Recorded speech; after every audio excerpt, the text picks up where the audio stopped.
자, 11번째 강의가 되겠군요. 제목이 좀 깁니다. 세도정치, 그리고 매관매직, 그리고 삼정의 문란, 그리고 백성들의 저항인 밀란. 자, 이게 다 뭘까요? 여러분, 세도정치라는 거는요, 붕당 정치보다 더 안 좋은 형태예요. 어마어마하게. 일개 가문이 국정을 완전히 장악을 하고 좌지우지하는 거예요. 일개 혈족이. 그래서 안동김씨, 풍양조씨, 안동김씨가 연이어서 집권하면서 이 시족 집단이 우리 조선을 통치한 게 1801년부터 1863년까지 그 중요한 근대화의 시기, 세계사 입장에서의 산업혁명의 시기를 우리는 세도정치라는 엉망진창의 비정상적인 정치제도로 소비했다, 낭비했다, 이렇게 보시면 되겠습니다. 이 시족들은 급격한 자신의 세력을 얻기 위해서 벼슬자리를 판매를 합니다. 매매를 합니다. 관직, 매매, 매관, 매직. 관직을 돈을 주고 팔기 시작하면요, 정치자금이 어마어마하게 그 가문에 모이겠죠. 그걸로 정권을 유지하는 겁니다. 심지어는 왕실의 경비였던 내탕금보다 세도 정치를 했었던 안동 김문의 비자금이 더 많았다는 것을 여러분 아십니까? 이러한 비정상적인 정치 행태는 싹이 보이면 쳐야 됩니다. 매관매직을 해놓으니까 관직을 돈 주고 산 사람들이 뭐를 할까요? 임기 동안에 본전을 빼야죠. 내가 어느 지역의 면장을 3,000냥 주고 샀다. 그런데 임기가 2년이다. 그러면 2년 내에 최소한 3,000냥 이상 비자금 착복을 해야 될 거 아닙니까? 거기에다가 다음 자리는 더 높은 곳으로 군수로 가야 될 거 아닙니까? 군수 자리는 예를 들어서 5,000냥이다 그러면 3,000냥 뽑고 5,000냥 가면 한 8,000냥 뽑으려고 난리 부수를 치겠죠. 이게 매관매직의 가장 큰 폐단입니다. 그러면 어디에 얹어서 돈을 착복하겠어요? 규정에도 없는 세금에 얹어서 불법적인 세금으로 백성들을 착취하게 됩니다. 그거를 세도 정권은 묵인하게 되고요. 조선조의 세 중요한 세금을 뭐라고 합니까? 전정, 군정, 환곡이라고 하죠. 이 제도가 어마어마하게 문란해집니다. 백성들한테 삼정이 문란해지면 백성들은 생존권이 무너집니다. 따라서 앉아서 죽으나 일어섰다 죽으나 마찬가지거든요. 그래 일어나는 게 백성들의 반란, 밀란입니다. 그 내용을 보시겠습니다. 자, 정조대왕이 왕 생활을 24년간 하시고 돌아가십니다. 정조대왕은 정말 지난 강에서도 말씀드렸습니다마는 조선 후기의 세종대왕이라고 칭송을 받는 분입니다. 그러한 성군께서 돌아가시고 나서 나이 어린 순조가 즉위를 하시는데 이 순조는 12살 때 즉위하셔서 왕 생활을 34년 하십니다. 그런데 그 당시에 정권을 잡은 사람들이 바로 외척 세력이었던 안동김씨 가문이 되겠습니다. 순조 때 안동김씨 가문, 그리고 헌종 때 풍양조씨 가문, 그리고 풍양조씨 가문에서 대가 끊겨서 헌종 다음에 대가 끊겨서 다른 계열의 왕족, 몰락한 왕족이죠. 어느 만큼 몰락했냐면 평민 수준까지 몰락해서 글을 몰랐어요. 왕족인데. 어디에 살았냐면 강화도에 살았거든요. 안동 김씨 가문이 풍양조 씨한테 정권을 되찾기 위해서 헌종이 돌아가실 무렵에 15년 재위기간인데 헌종이 돌아가실 무렵에 강화도에 가서 납치해 왔어요. 철종은 왕 생활을 14년간 했는데 특징이 뭐냐? 즉위 초에는 한문을 모르고, 즉 글을 모르고 왕이 된 유일무이한 조선의 왕입니다. 철종대왕은. 너무하지 않습니까? 이분의 초기 꿈은요, 왕생활 초기 꿈은 어떻게 하면 자유스럽게 살던 강화도로 다시 돌아가서 강화도의 애인이었던 양순이하고 같이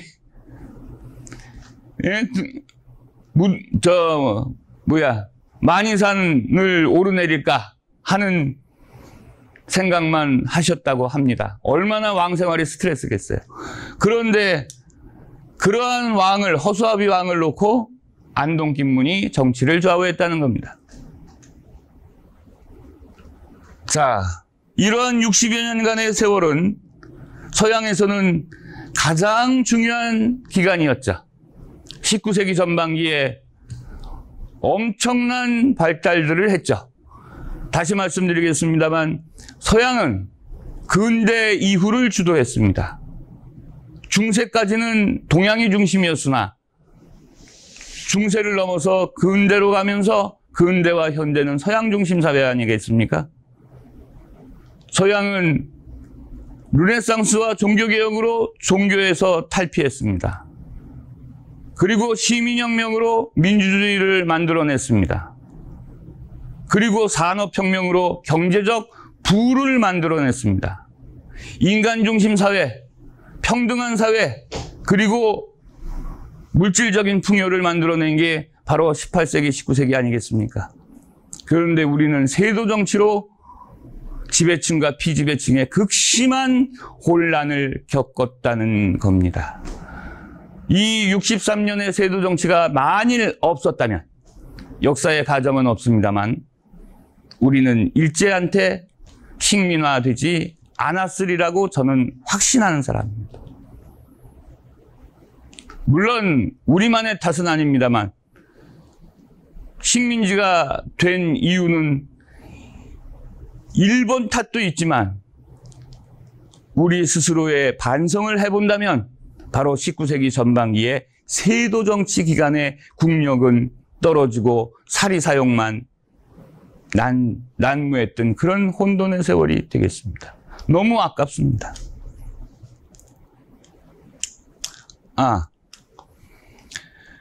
삼정의 문란이라고 아까 말씀드렸죠. 백성들한테 걷는 세 개의 조세 정책의 종류가 땅에 붙은 세금을 전정이라고 합니다. 땅에 붙은 세금. 그 다음에 몸뚱이에 붙은 군역에 대한 세금을 군포라고 합니다. 군포. 그 다음에 환곡은 우리 보릿고개라고 아시죠? 식량이 거의 떨어져가는 봄에 먹을 거를 국가의 창고에 가서 빌려왔어요. 그런데 국가 창고에서 빌리면 지금 여러분 코로나 사태 때문에 국가 지원책에 의하면 금리가 최저죠. 보통 시중금리에 어마어마하게 다운돼서 거의 0%에서 1.5% 그 사이죠. 초저금리로 지원을 해야 되는데 이 당시의 환곡은 이자가 약 6개월에 100%였습니다. 가을에 추수하면 2배 가져와라. 그리고 그걸 갚지 못하면 국가 권력을 동원해서 차압하는 겁니다. 왜 이래? 빈민구제가 아니라 빈민들의 원성을 한 몸에 받은 게 19세기 전반기의 환곡 문제인데, 그래서 흥선대원군이 환곡을 철폐하는데 빈민 구제책이 만약에 그러한 사리사욕에 의한 고리대업으로 변했을 때의 엄청난 부담을, 폐단을 알 수 있는 부분이 되겠습니다. 자, 전정의 폐단은요, 토지에 대한 세금이 나왔네. 너 금년에 이 토지에서 농사 지어서 쌀 30가마 소출했으니까 그 중에서 얼마를 내야 돼. 그리고 고지서가 날라왔어요. 그런데 문제는 그 땅이 내 땅이 아니야. 보도 듣도 못한 땅이야. 나는 소작인으로 송곳 하나 꽂을 만한 면적의 땅도 소유하고 있지 않은 사람이에요. 그런데 어느 땅이 내가 주인이라고 해서 전세가 나왔어. 황당하지 않습니까? 이런 식으로 조세제도의 문란이 왔던 것입니다. 예를 들어서 삼종의 문란 중에서 상징적인 어떤 그림을 하나 보겠습니다. 군포의 부담, 전정의 부담, 지금 말씀드렸던 거, 환곡의 부담, 이런 것을 떠받치고 있는 일반 백성들 위에 군림하는 권력을 가진 일부 소수 계열의 양반 권력자들. 양반이라고 해서 다 권력이 있었던 건 아니죠. 조선 후기에 권력을 장악할 만한 대양반을 벌렬양반이라고 해서 몇 개 가문을 꼽았습니다. 그리고 지방에서만 행세를 할 수 있었지 중앙 권력까지는 도전을 못하는 양반을 시골 향자를 써서 향반이라고 했고요. 그리고 몰락한 양반들이 많았습니다. 경제적으로 서민보다도 못 사는, 또 서민같이 사는 이런 몰락한 양반을 잔반이라고 했었는데, 잔반의 이해는 허생전에 나오는 주인공 허생원, 이 사람을 돈 벌기 전에 허생원이죠. 잔반으로 표현할 수가 있는 것입니다. 그리고 양반의 숫자도 급속하게 늘어나서 조선 후기 때 이 세도 정치가 시행되는 19세기 전반부에 가면 전체 인구의 70%가 양반이었다는 거 아십니까? 28%가 국가에 세금을 내는 상민이고요. 2%가 또 천민이었습니다. 그러니까 전 인구의 72%가 국가의 세금을 면제받거나 또는 내지 않아도 되는 계층이었다는 것이죠. 그럼 28%가 72%를 먹여 살리는 국가다. 망할 수밖에 없지 않습니까? 역피라밀 구조로 특권층이 많으면 많을수록 그 사회는 부패하고 망한다. 대한민국에서도 많은 스캔들을 보고 듣고 있습니다. 뉴스만 보면 가슴이 철렁하는 경우가 있습니다. 왜 그럴까요? 교육자의 잘못입니다. 죄송합니다.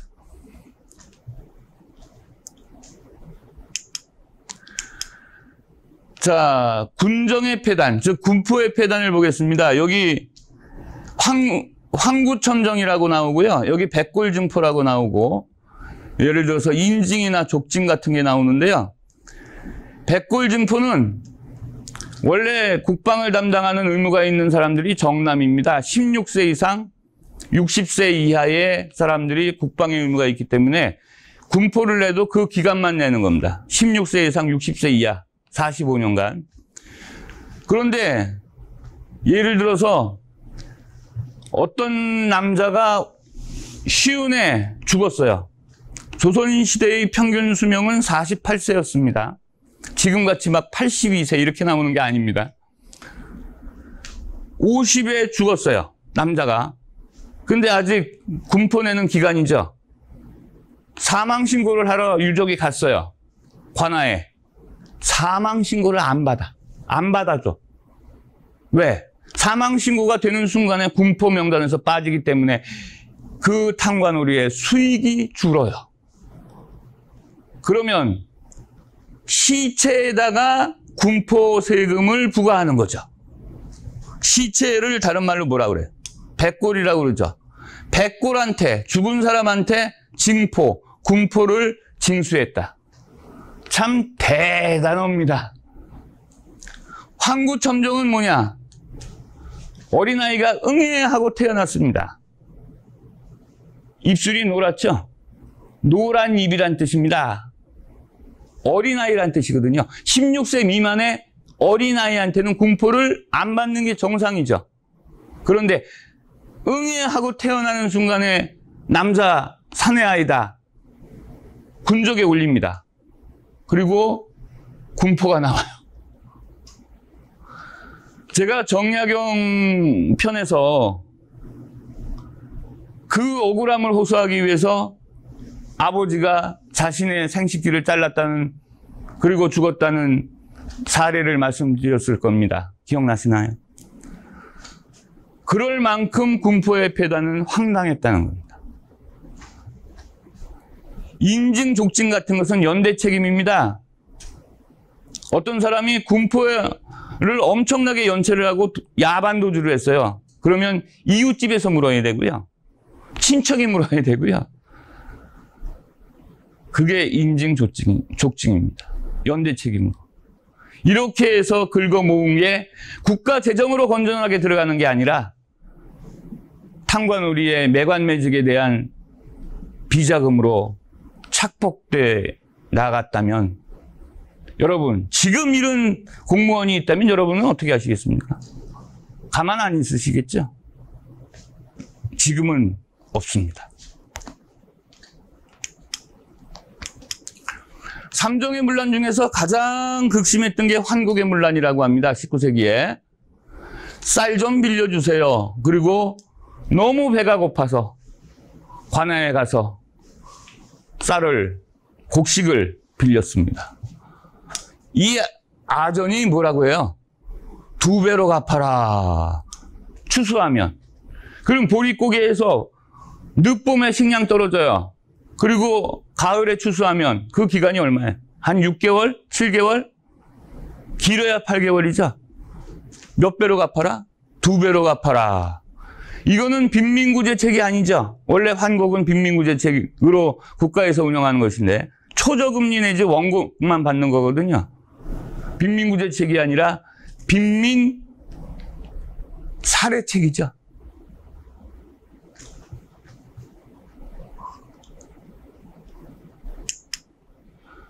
자, 이 농민을 한번 보십시오. 관직을 사서 관리가 된 사람들은 농민에게 세금으로 뜯어내려 하였다. 보상받으려 하였다. 특히 전정, 군정, 환곡의 삼정의 문란이 극에 다른 시기가 19세기 전반기 제도정치. 그러니까 정치라는 것은요, 종합예술입니다. 정치가 문란해지고 정치가 잘못되면 모든 분야가 깨져요. 정치만 잘못되는 게 아니라 정치가 잘못되면 다른 모든 생활이 깨진다는 겁니다. 그래서 종합예술이라고 부르는 것이 바로 정치 분야입니다. 금년 말에 대선 있죠? 각 정당은 지금 경선을 치르고 있습니다. 내년에 대통령 이취임식이 있겠죠? 잘 뽑으셔야 됩니다. 현명한 유권자가 되시기 바랍니다. 전정, 군정, 환곡, 그리고 지주의 횡포인 소장료 인상 문제도 백성들의 엄청난 부담이었죠. 그 당시에 땅을 소유하고 있었던 지주계급이 몇 명이나 되겠습니까? 자, 고통받는 농민들은, 악덕관리의 권력에 의해서 고통받는 농민들은요, 자, 저항하게 되죠. 앉아서 굶어 죽으나, 일어섰다 맞아 죽으나, 죽기는 마찬가지잖아요. 제가 만약에 이 시기에 정말 끝까지 몰린, 경제적 파탄에 끝까지 몰린 농민이라고, 소장농이라고 가정했을 때 저도 밀란에 참가했을 겁니다. 국가 권력의 정당성이 그래서 중요한 겁니다. 국가 권력의 정당성이 있다라고 판단한다면 당연히 따라야죠. 그런데 국가 권력의 정당성이 철저하게 썩었다. 따라야 되나요? 이때 나오는 이야기가 소크라테스, 테스형입니다. 테스형 가라사대 뭐라고 그랬어요? 악법도 법이다. 자, 최초로 일어나는 세도정치 기간의 밀란이 서북지방의 평안도 지방의 1811년 홍경래의 난입니다. 이쪽이죠. 그 다음에 1862년이 임술년이거든요. 그래서 임술밀란이라고 하는데 최초로 임술밀란이 터진 곳이 진주 지역입니다. 그래서 진주밀란을 계기로 한 1862년에 약 1000여 건의 밀란을 우리는 통틀어서 임술밀란이라고 합니다. 임술농민봉기라고 합니다. 그러나 진압당했습니다. 왜? 조직화되지 못해서. 이걸 저는 학생들한테 강의할 때는 오락실에 가면 왜 두더지 아시죠? 어르신들도 아실 겁니다. 두더지 이쪽에서 평 나오면 딱 치면 쏙 들어가는데 저쪽에서 평 나오죠. 딱 치면 쏙 들어가죠. 이게 두더지끼리 조직화되지를 못하니까 올라오는 대로 친단 말입니다. 권력이. 그래서 성공을 하지 못했거든요. 이게 조직화되는 게, 이 밀란의 힘이 조직화되는 게 언제냐? 1894년입니다. 따라서 32년 후에 동학이라는 민족정교에 의해서 백성들의 힘은 결집되고 그것이 폭발한 것이 동학농민운동이고 이 동학농민운동은 1894년 갑오년에 일어나고 갑오개혁에 영향을 크게 미쳤던 우리 근대사의 가장 큰 획을 긋는 사건으로 발달하는 것입니다. 여러분, 농민들의 힘 그리고 학생들의 힘, 식민지 시대나 현대사에 있어서는 독립운동이나 민주화운동의 앞장선 선구자들은 학생이었거든요. 그 이전의 전근대 사회에서는 농민입니다. 따라서 농민과 학생들의 주도적인 저항은 역사적으로 크게 긍정적인 평가를 받아야 됩니다. 홍경래의 난의 민족화 그림 모습이고요. 예, TV에서 했던 역사 뉴스 프로그램에 나왔던 그림입니다. 임술농민봉기 1862년이죠. 자, 임술농민봉기로 말미암아 밀란은 실패했지만 세도 정치를 무너뜨리고 흥선대원군의 개혁 정치를 부를 수 있는 좋은 계기가 되었다는 거 기억하시면서 이번 강은 여기서 마치도록 하겠습니다. 네, 감사합니다.